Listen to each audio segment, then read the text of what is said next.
Okay, fun times. Just yesterday, I've noticed that now Prism Studio puts its watermark in the corner of the video. Yeah, fun times. Fun times. Well, it was an interesting offer when the service was more or less free. But you know what? Since I'm not using multi-streaming anyway, since you cannot use multi-streaming anyway if you're not paying, like, what's the point of having that watermark? You're basically, like, I'm basically just using you as an OBS. So OBS doesn't have to put its watermark. Even the Streamlabs stolen version of OBS, because they literally call themselves OBS. OBS even approached them at one point and said, can you not call yourself OBS, because it's like very confusing, you know, for our brand. We are an open source software, and it means you can build your own version of our software if you want to, but don't fucking call yourself, you know, the same thing we call ourselves. I don't know, right? So that's commercial product, and they don't, I don't think they put their watermark unless you pay them. I don't know. Strange thing, right? If you want to make money out of me, then, you know, actually promote me and then have a deal with me. And we can all get richer or something. Well, whatever. Anyway, I'll probably be switching to just the YouTube app from now on, because there's no point not using it, since multi-streaming is not a thing on this app anymore. I would have tried actually just multi-streaming from my phone, just like directly the way you do it in OBS with a plugin, but I don't know. I don't know if there are any options for that. I did look into it, and Prism was like the only app that could actually do it, but they do it through their like relay server, of course, and eventually they decided to charge money for it. Obviously they would do that. I have no idea how they were doing it for free that entire time. Anyway, so released a new piece of music recently. It's a highly experimental 20-minute long drone, essentially. Why is it so long? Well, why the hell not? Why is it not split into multiple tracks? Well, because each track is now costs $5 on SoundDrop to release, so I might as well just do one big, you know, fused version, you know, of it all. Because I don't know, for the genre, I think it does make sense. Yeah, so a little bit of an update on that front. For a little while, I mean, I'm already, you know, I already have for weeks now, I've had a whole other musical project in mind, and I'm still technically working on setting up the work environment for my big project that I really want to do. But I'm kind of missing a few components for that, for the workflow and just tools in general necessary to make certain things happen. Yeah, I will be taking care of a few personal matters for a few days now, maybe weeks. I don't know. There is one pretty big thing that I will probably be able to explain later. I am currently kind of I've been working on for weeks and weeks, if not months, but it was on a bit of a pause for the last, I would say, 2 probably-ish weeks. What? Oh, no, okay. It's all good. Who you fighting there and or hunting? Unnecessary, I believe. Whatever is it that you're doing. So yeah, we'll be going back to taking care of some semi-personal stuff. But regardless, actually, of what I'm doing or not doing,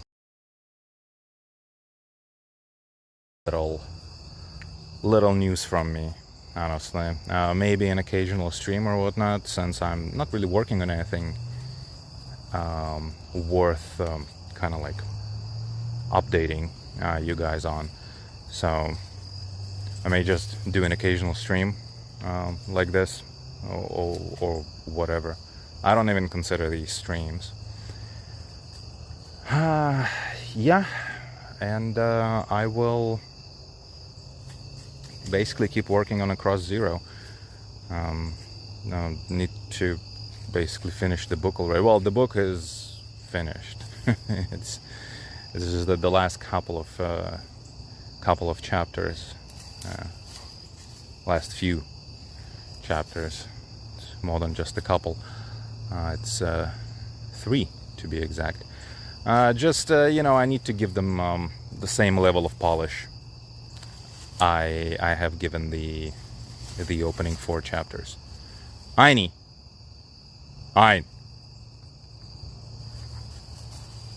Zero fucking attention. Ein. And you leave it already. Come back.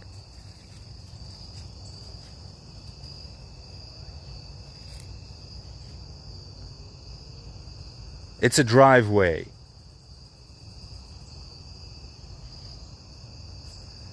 I mean, there's nothing wrong with him having interest in whatever is that, that's out there. It's just, there's a crap ton of poison ivy in this area, and, this poison ivy ends up being on me. I would like to minimize the amount of it. Ticks and whatnot, actually, this year we barely have any, so I'm not super worried. Any ticks on him are visible, like super visible anyway, so it's not that big a problem, even if there were ticks in these bushes.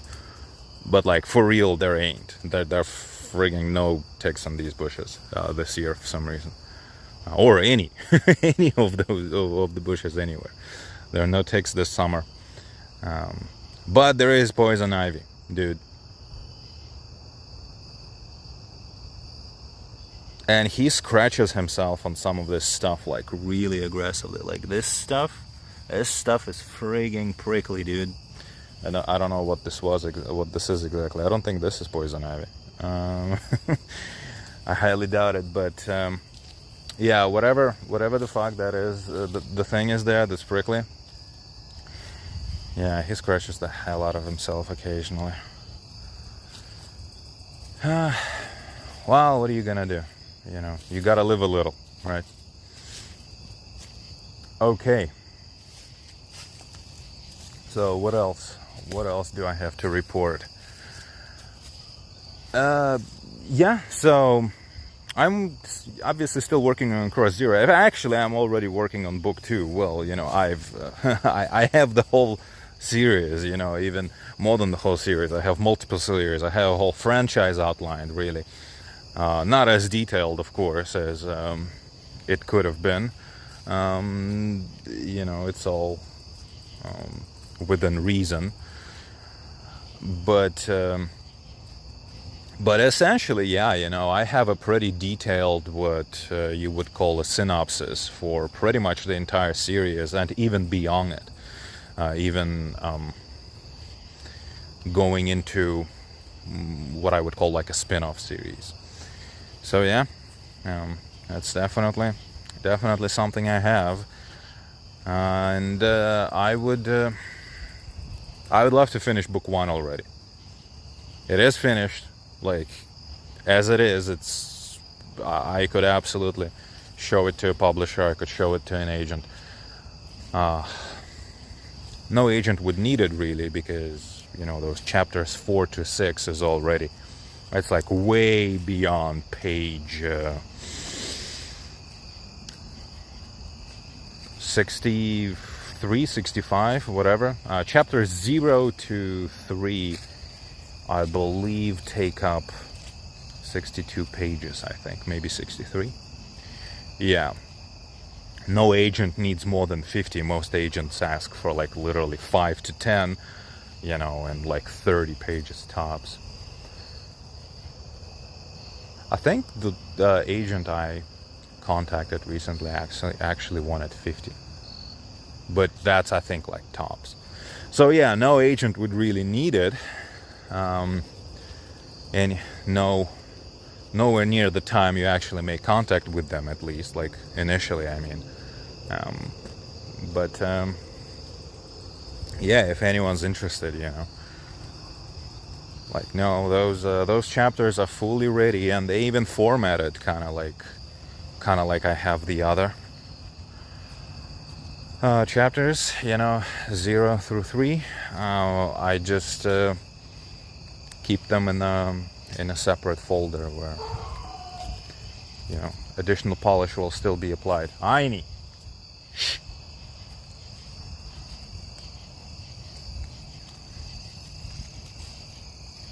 And I'm not just stalling, and I'm not just being lazy or procrastinating or whatever. No, like, those chapters are legit. They are pretty raw when it comes to just the quality of prose. The word count is there. All of the necessary detail is there. It's not in a fully dry, you know, and purely technical form akin to something like a script. No, it's written kind of properly. It's just written rather hastily, with quite a few mistakes. I mean, I'm, you know, working on chapters 4 to 6 right now, and I gave those chapters a little bit of a pass when I originally finished them all.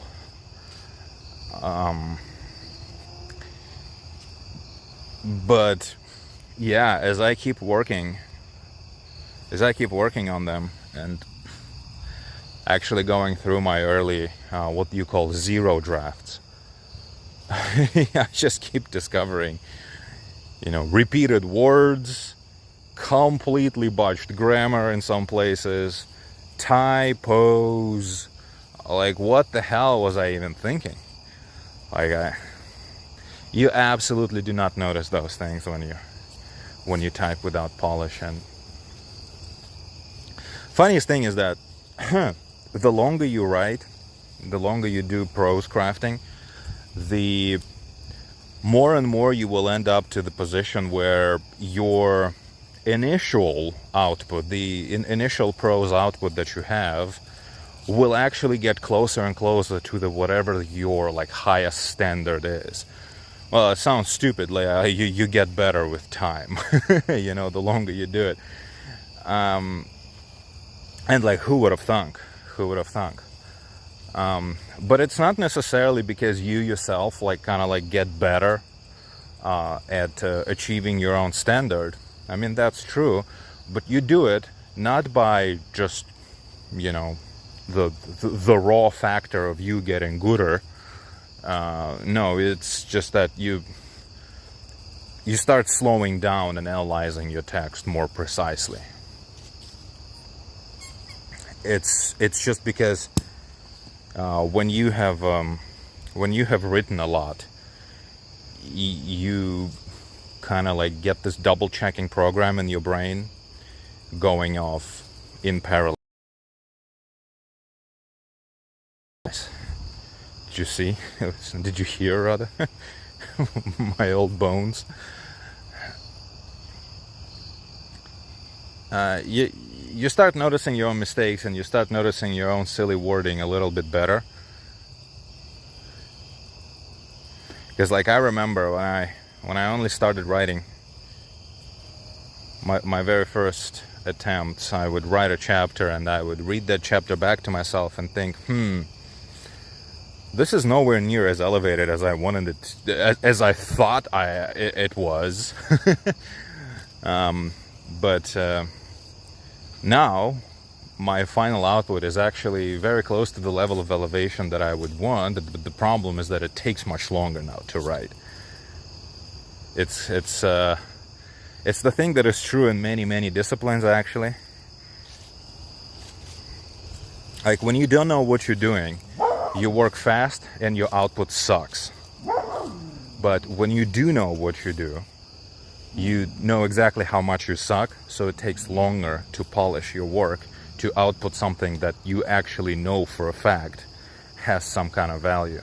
Like when you don't know how to write music, you write like some kind of bullshit piece of shit, and then you go to a shitty stage, or you go to a shit DAW and do a shit recording, and then upload it to fucking soundshit.com, and then your mom listens to it and thinks, fucking hell, why didn't I get an abortion? And says, yes, very good, my son, very good music. How talented, how very talented. You know, but when you actually do know how to write music, oh, who would have thunk it takes months to write one song, you know? Well, months full-time, 24/7 to write one song. If you're an actual songwriter, that's a bit of an overkill. That's a bit of an overkill. Like if you are trying to write something very specific, like you're trying to write like some kind of jingle, you know, you're trying to write something viral, obviously, you know, the craft of a viral content can take, like we're literally, you know, spending months crafting like a perfect 20-second viral bullshit piece of shit. Yeah, of course. And there are movies about that, you know, how a super famous song was written, you know, by a couple that went on a retreat, and they were in love, and then they had a giant fight, and then they got back together, and the rush of emotions gave them the inspiration to write the best love song ever. You know, there are fucking multiple movies like that. But if you're an actual musician and you know what you're doing, you don't need, you know, any... I mean, you may need some drugs occasionally, you know, as a musician, but you don't need the external, you know, validation, the external ball tickling, you know, of the world to actually get you going. You're self-sufficient, you're self-inspiring, you know, and you're not a normie who just responds to you know, you can output your own shit. You have the fire in you. You don't go into the world to look for inspiration. Where's my inspiration? I need to do more drugs to get more inspiration. Like, you know, no, you're good. Okay? Like, you have your own ideas, believe it or not. You're capable of coming up with original thoughts. No, you don't need months to write one single, but it's still, you know, it still takes time to write something conceptually sound and solid and consistent, right? Because most real musicians, they don't just write albums as an amalgamation of random shit that I've produced in the last half a year. No, they write albums to a concept, to an idea, right? Or even if they do write like 30 songs in 1 year or something like that, you know, only 10 of them will actually go to the album. The other ones are gonna go into the bin. Or rather, they're gonna go into the folder of their producer to be released after they die, right? After the musician died, not the producer, I mean. But you get what I'm saying, right? So there's a certain amount of curation or self-curation, you know, that goes into actually being like a creator who knows what they're doing. So, whoa. So, you know, shit takes longer. Shit takes longer, right? If Logan Paul wanted to release a rap album tomorrow, he could probably do it. But if you, since I assume you, well, a 100% normie wouldn't be listening to me, so I assume you're somewhat above that, right? And I know I kind of like talk shit a lot, but if you're actually hearing this every time I talk shit to quote-unquote my audience, which I don't have, but if you're somehow in the general direction where my audience would normally be, and I'm like talking shit basically about your taste or whatnot, I'm probably not talking about you, because the actual people I'm talking about wouldn't stumble upon my content.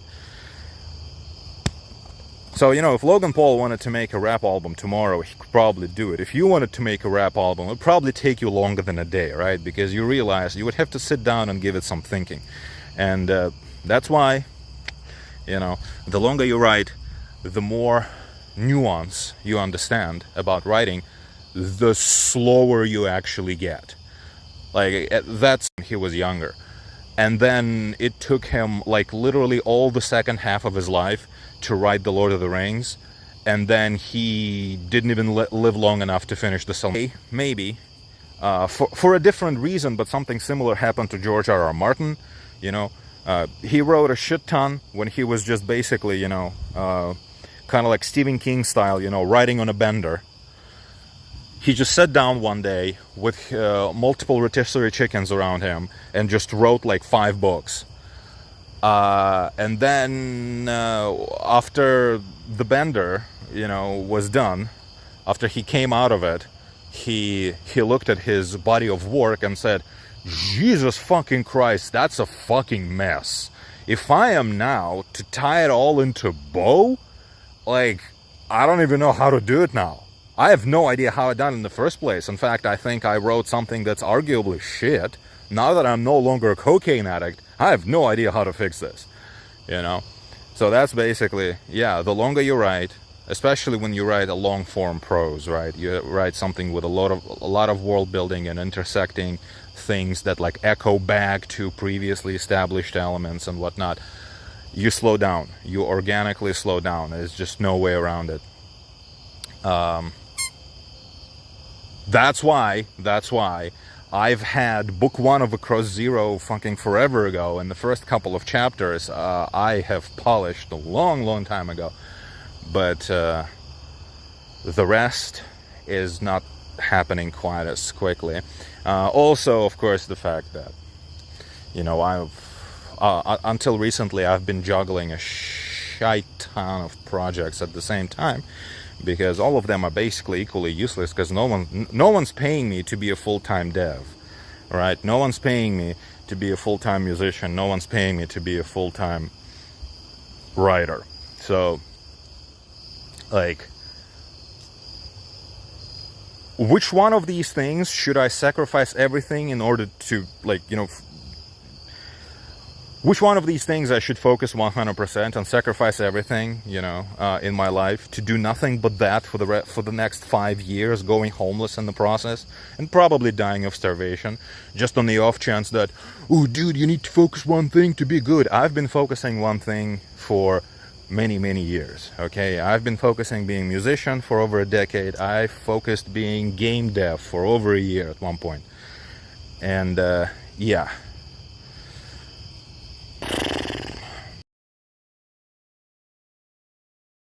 Accept just one fate of all of those, you know, I would gladly be just one thing. Absolutely. I would gladly be just writer. I would gladly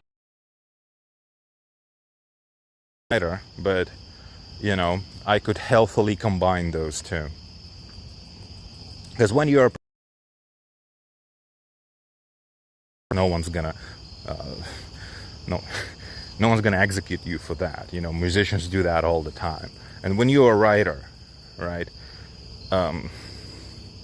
you can be a writer who hasn't published anything in decades, like George R.R. Martin, for example, you know, and he's still a writer. He doesn't really write, but he's still a writer because he was one at one point.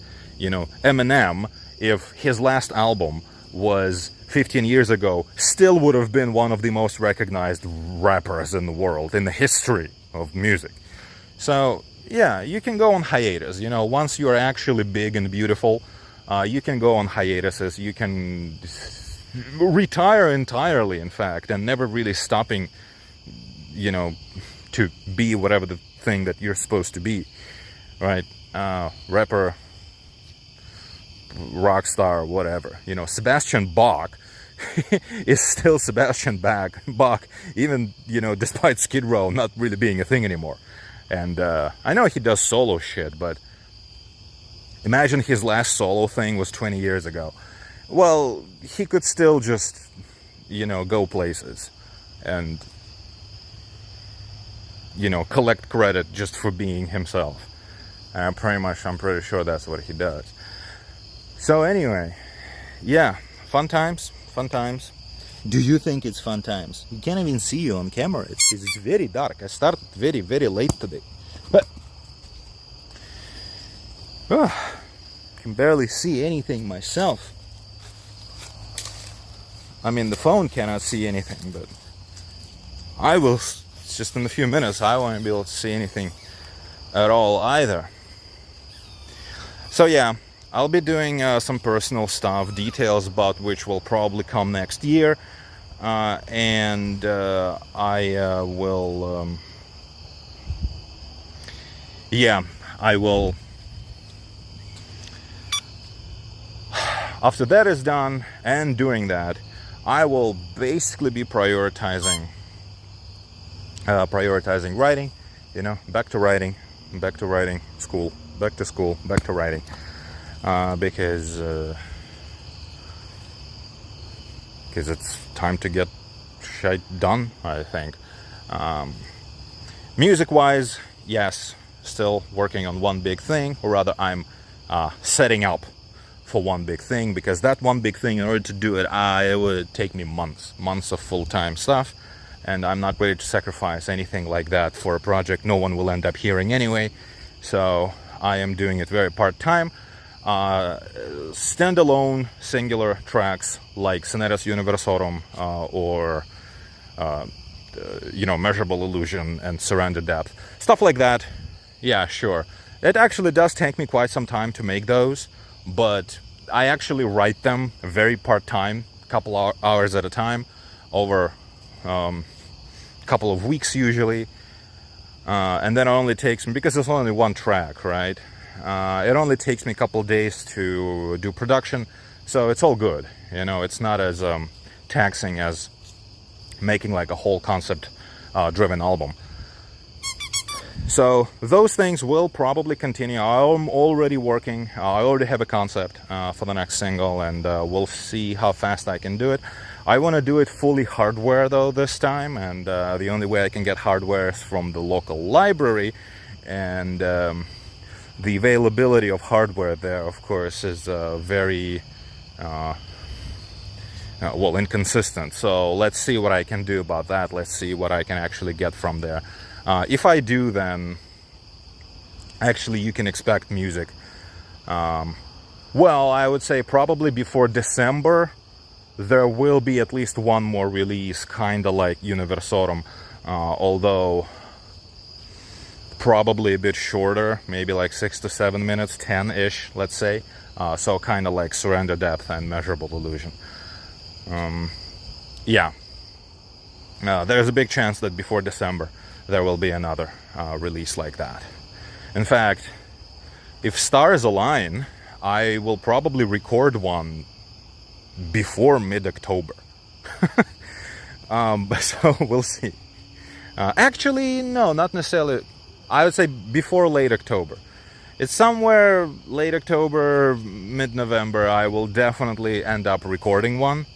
But as for the rest of the process, right, production and whatnot, it'll probably be December-ish. Well, I know if like, you know, will be the release date.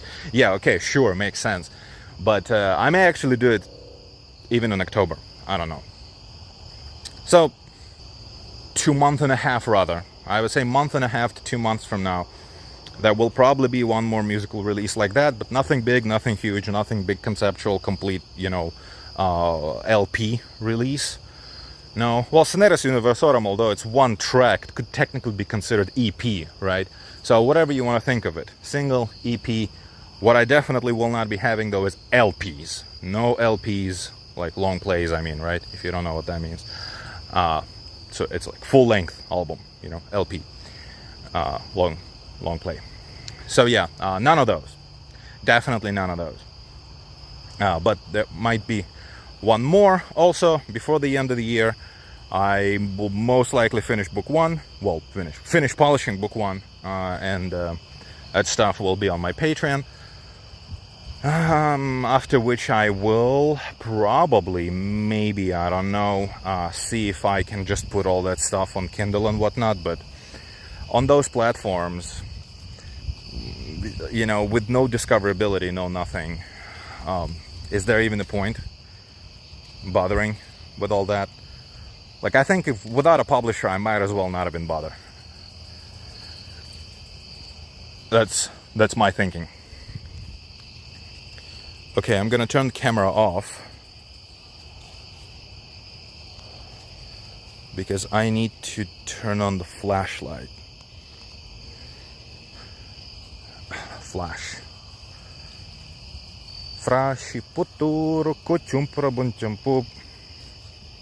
Alright.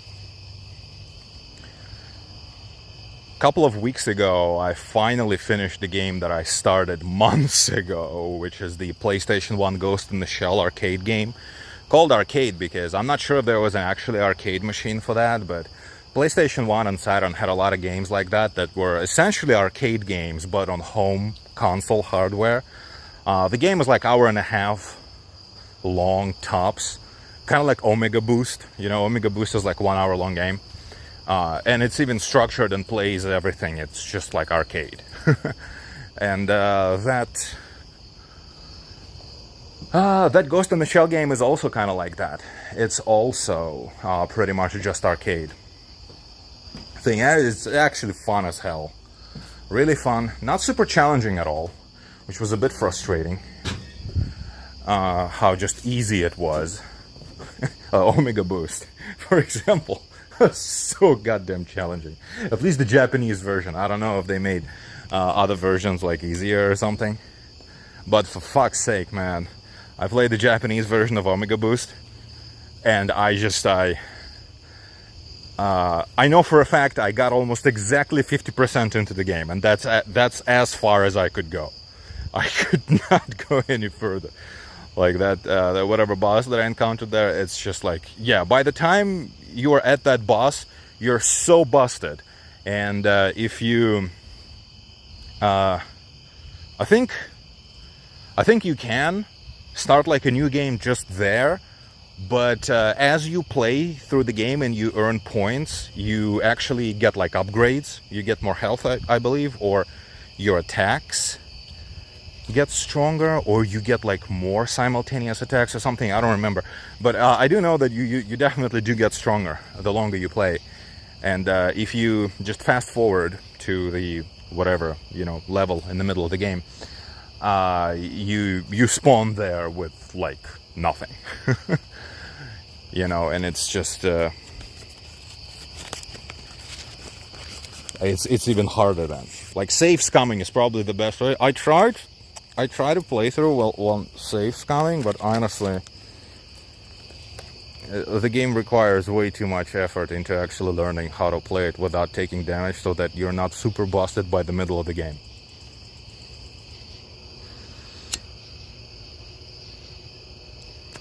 I was not in a position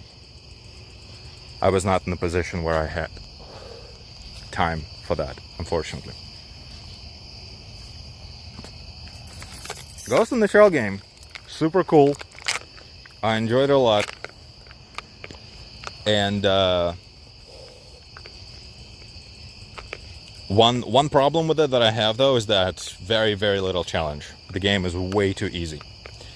Not to mention the fact that it has a few mechanics that make the game even easier.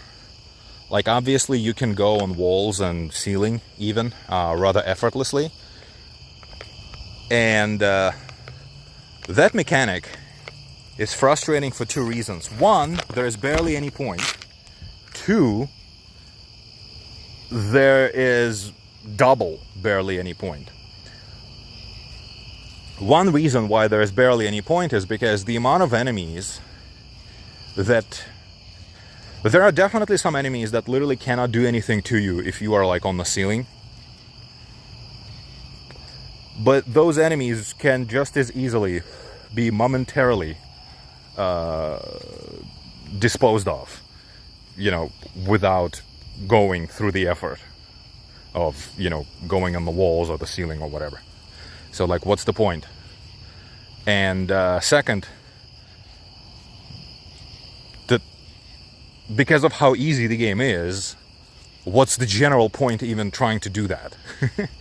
So it's a mechanic that technically does make the game easier against certain enemies, but those enemies are just as easily killed anyway. So why would you do that? And second, the game in general is so easy, why would you even bother with any mechanic trying to make it even easier for yourself? But it's super cool. A lot of, you know, old school Japanese techno music. Looks pretty nice. Fun gameplay mechanic. Although you have to play the game with D-pad because the analog inputs are busted, like in all, like in many PlayStation 1 games. Analog input is just doesn't work quite as properly. So you have to play it with on the D-pad essentially. Otherwise, you basically cannot turn, because the second your analog stick no longer points directly forward, you just stop and stop turning in place. With the D-pad, you can be turning while moving forward, but like cornering. I mean, not with analog stick. So yeah, you have to play it. You have to play it like that, which is a bit annoying, but like whatever. Super fun game. Super glad I got to finish it. There was a little bit of a learning curve. Definitely a bit of a learning curve. So the first impression you get from the game is not necessarily that it's like super easy, because it really isn't when you just start playing it for the first time. But after a couple of areas, the second half of the game is definitely way too easy. Heini, where are you? Ah, there you are. I thought you were there. I heard you there and even saw you a little bit. Okay.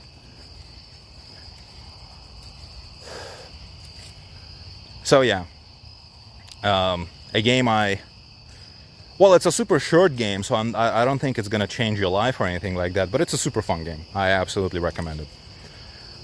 I also recently finished Red Faction Guerrilla, and you know, that game a couple of years ago was rediscovered by the Zoomer generation of YouTube gaming creators.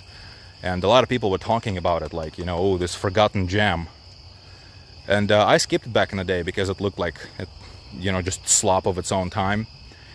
And yeah, guys, it is. Like, there's nothing special about that game. The destruction is nice, surely. It's probably even nicer than what Bad Company had. And I understand how seeing something like that for the first time is pretty impressive. But I saw that, you know, 15 years ago when the game came out, and I was like, okay, but what else do you do in this game? And what else you do in this game is just so boring. The terrain in that game is so lazy. It's just like this.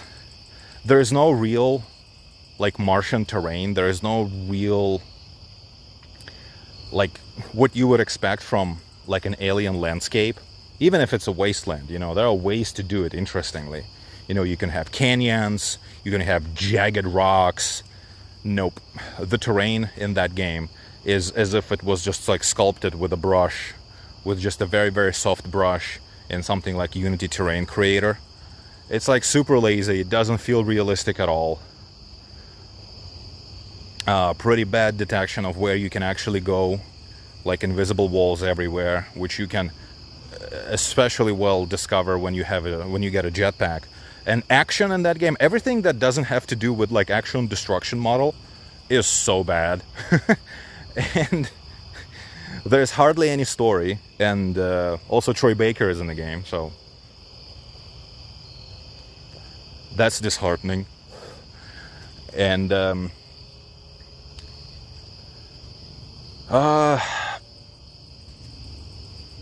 amount of mayhem the game wants you to engage in is utterly just not supported at all by how many tools you have to actually fight off the EDF force, Earth Defense Force, literally. I thought it was just like the acronym was the same. No, you're fighting Earth Defense Force. Are you kidding me? You couldn't come up with something different? Like, you do know there is already an Earth Defense Force that is very heavily established in the gaming pop culture. I think even people who are not into gaming know of Earth Defense Force video games. So it's just like, I don't know. I don't understand why that game is considered to be like a cult classic or something like that, because the whole thing was very obviously just a tech demo for their destruction model.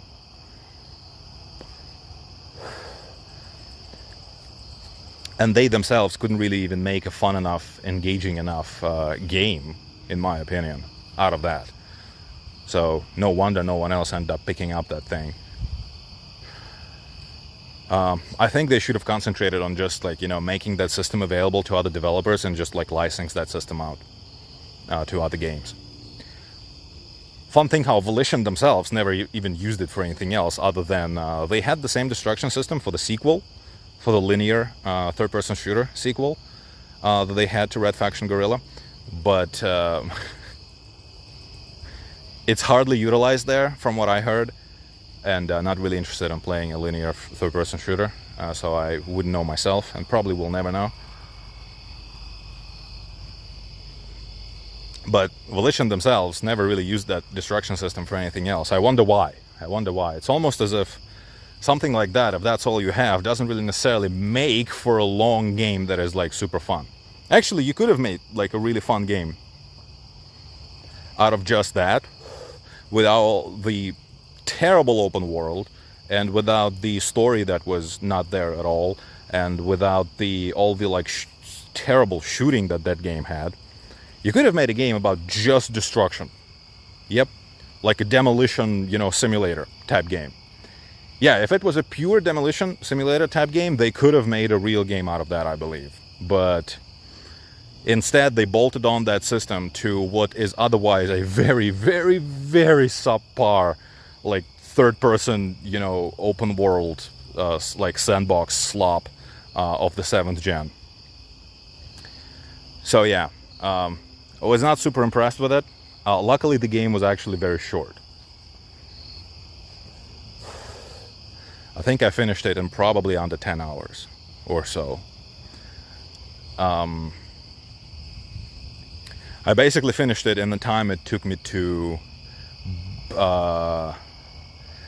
bounce the screensaver for my latest music release. So yeah, another game I will probably talk about in more detail later, because, well, it's like super dark already, first of all. Second, I have not finished it yet.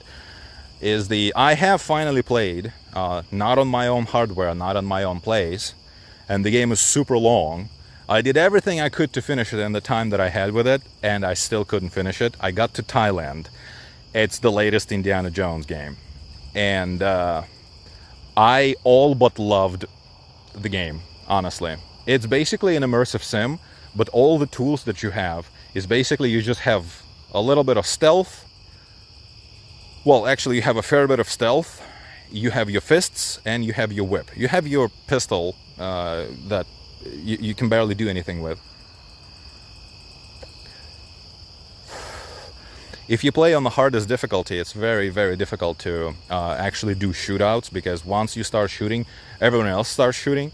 It's a pretty strange thing, honestly, that if you don't shoot all the way until Thailand, no one will ever shoot you. Everyone will just try to like brawl with you. So you do need to kind of like suspend your disbelief in this area, that first of all, somehow Indiana Jones is now like literally the best boxer in the world, and also everyone else just wants to box you unless you start shooting.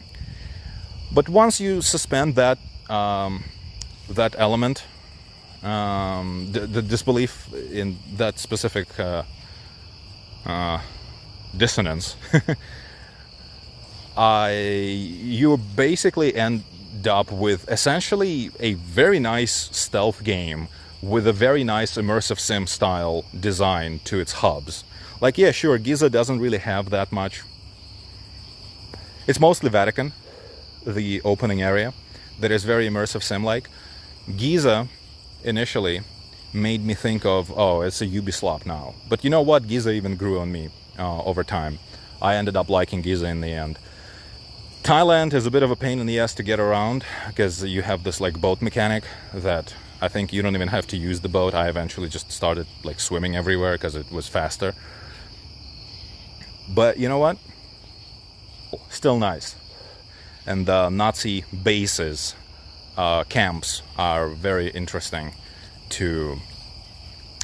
Like, you actually feel like you're playing a stealth game. You actually feel like you're playing somewhat of a Metal Gear game almost. Because you basically, other than your fists, you don't really have... And you can punch your way out of many situations, especially even on the hardest difficulty towards the end of the game. Like, you get so strong you can actually punch your way out of many situations. But if you actively try to play stealthily, I think you can just have so much fun with that game. Because the level design is top-notch. And if you feel bad for not having all of your, like, Dishonored, you know, toolkit of options, well, first of all, games like Dishonored, and maybe like Deus Ex, Human Revolution, and Mankind Divided, are being incredibly easy because of how many tools you have to get you out of any situation. One of the biggest tools being just like find a vent, and that vent will literally take you around the entire multiple encounters, or otherwise like stealth sections. The game doesn't have a lot of vents, which is actually a bit more realistic, but it still has a lot of ways to approach the situations. Even in Giza, which is like mostly just one big open, like literal sandbox area, you still have so many... you have these Nazi camps, right? And they have all these like military tents, and those tents have windows. There's always a window you can take, you know, rather than the main door. All kinds of, you know, holes in fences. It's like, legitimately, it's like playing a Metal Gear game. And because you don't have that giant tool set, you don't have a sniper rifle, you know, you don't have a blink, you don't have, like, all these many, like, immersive sim options. You basically just have yourself as, like, a normal human being, and you have your fists and you have your whip, right? You have your ability to stealth, and you have your ability to go places, and you have your ability to punch.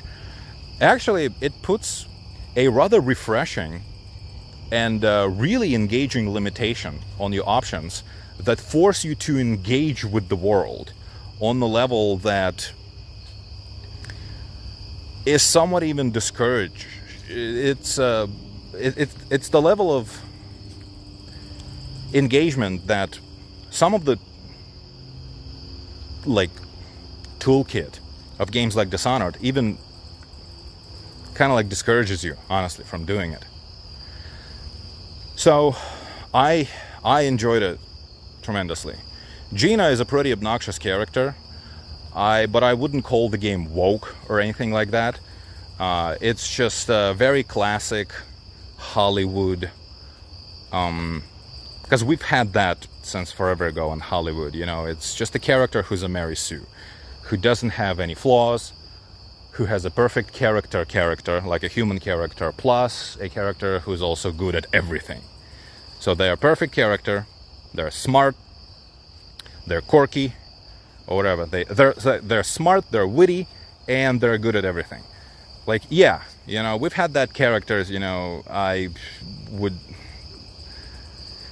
it has nothing to do with politics, honestly. It's just like a Hollywood writing. Remember how Sarah Connor in Terminator 2 was this incredible badass, but then she had the existential crisis at just the right moment for the plot to induce drama when she couldn't kill that Cyberdyne engineer.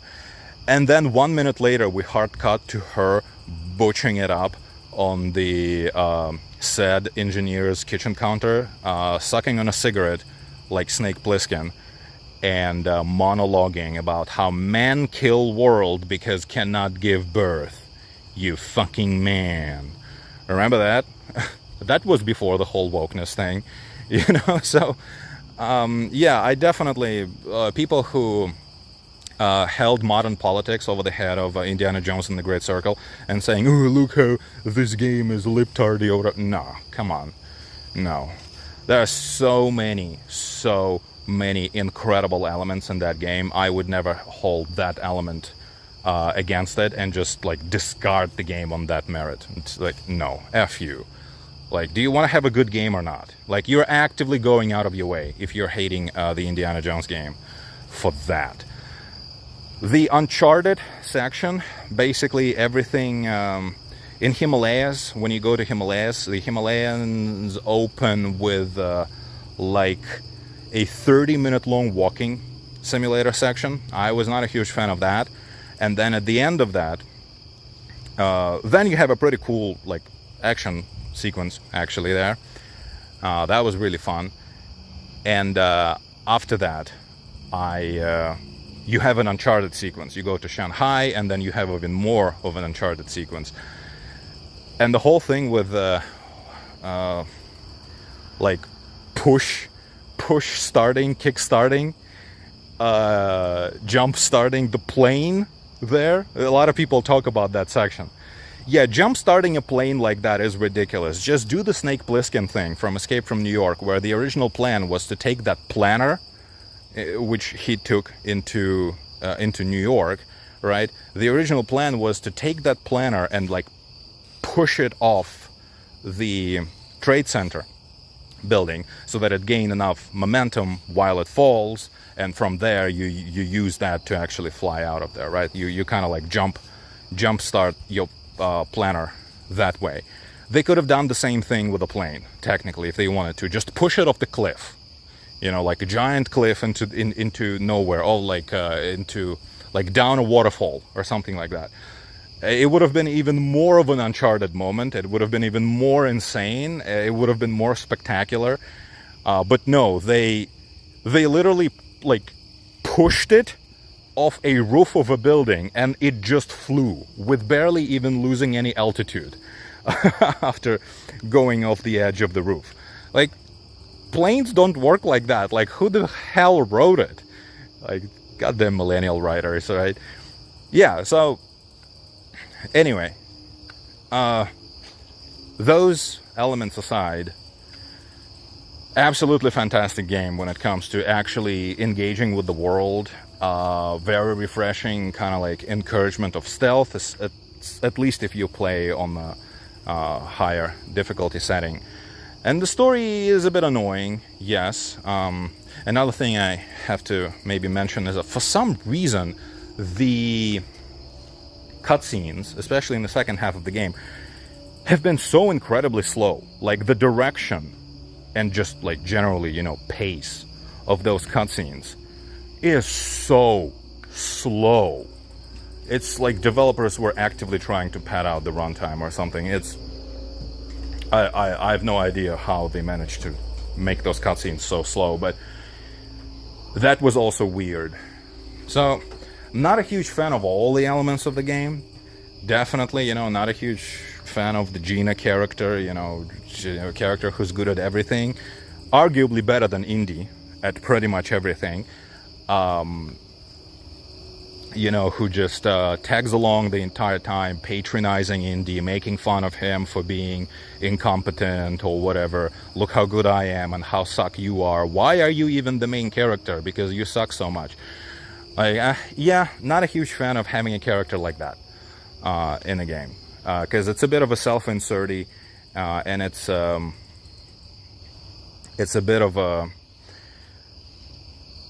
very like classic Hollywood, where we are going to make a flawed main character, and then we're going to juxtapose like a side character who's actually like a Jesus type character who is supposed to expose the flaws of the main character and kind of like add this element of deep exploration to our movie into how the protagonist actually is not deserving of being the protagonist, how the protagonist is actually a jackass.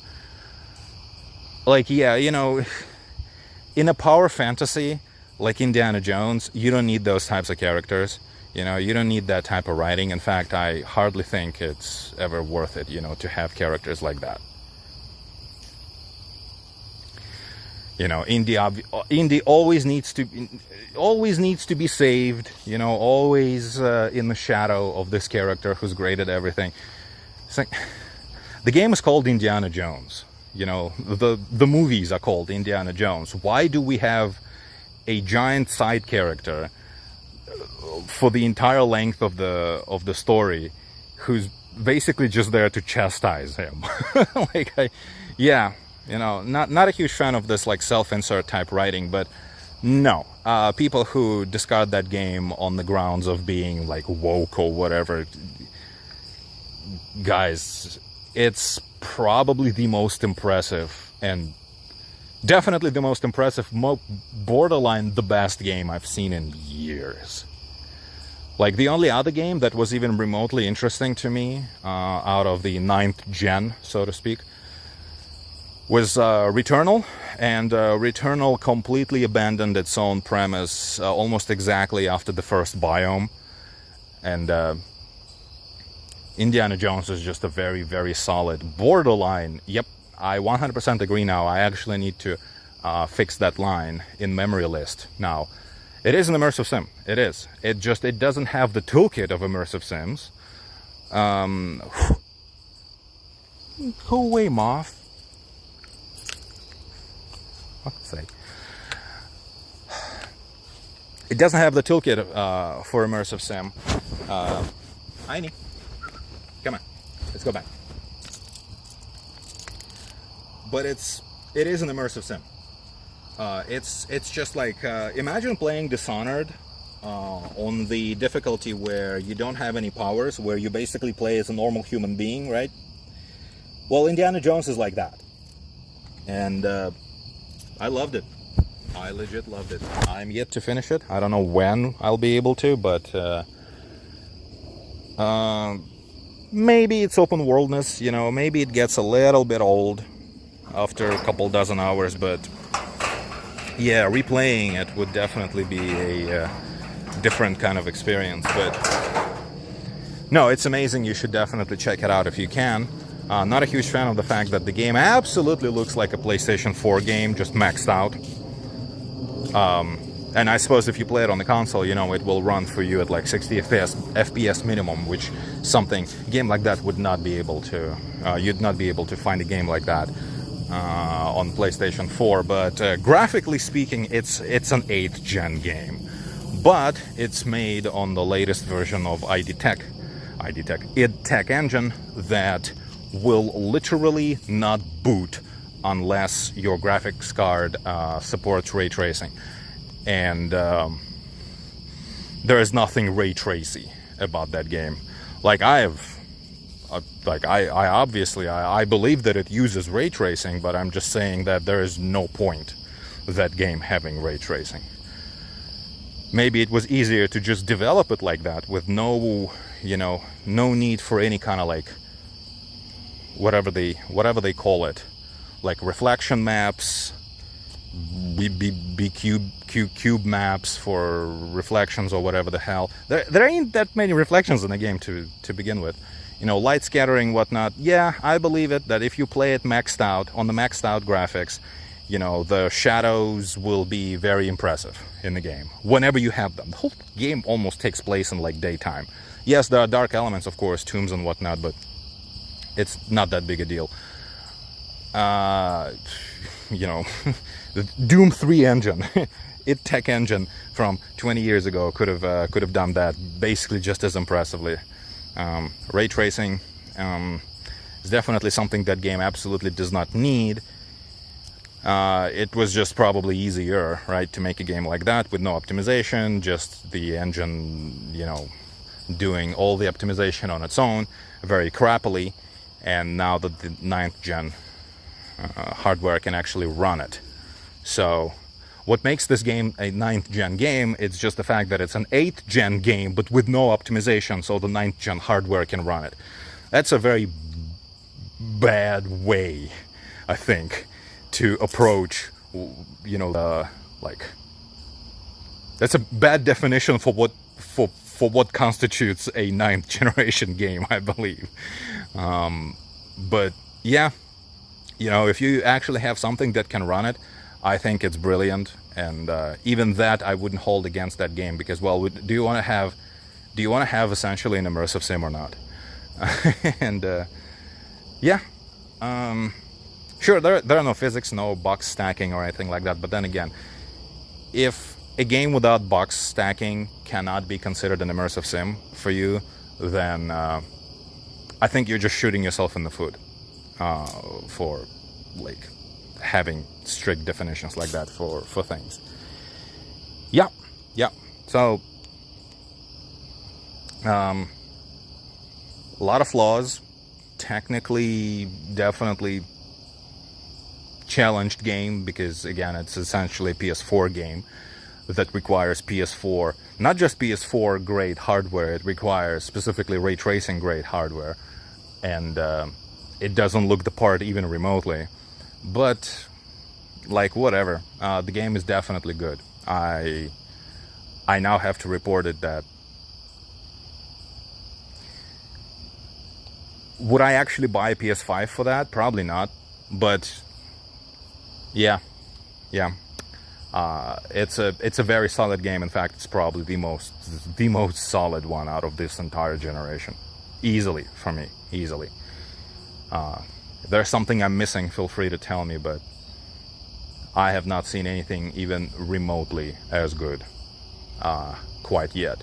Again, Returnal was a close competition. Returnal was very impressive in theory until it came out and I tried it and I was like, yay, for about 2 hours, and then okay for about 6 more hours, and then what the hell is this even, for about 3 more hours.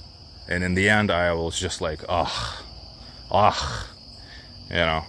It's not how you want to come away from a game, right? So yeah, fun times. Okay, over an hour of bitching.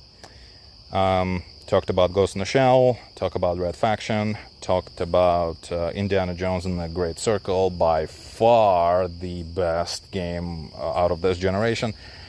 And yeah, of course, explained what is it that I'm doing and what is it that just happened, which was a bit of a sound release from me.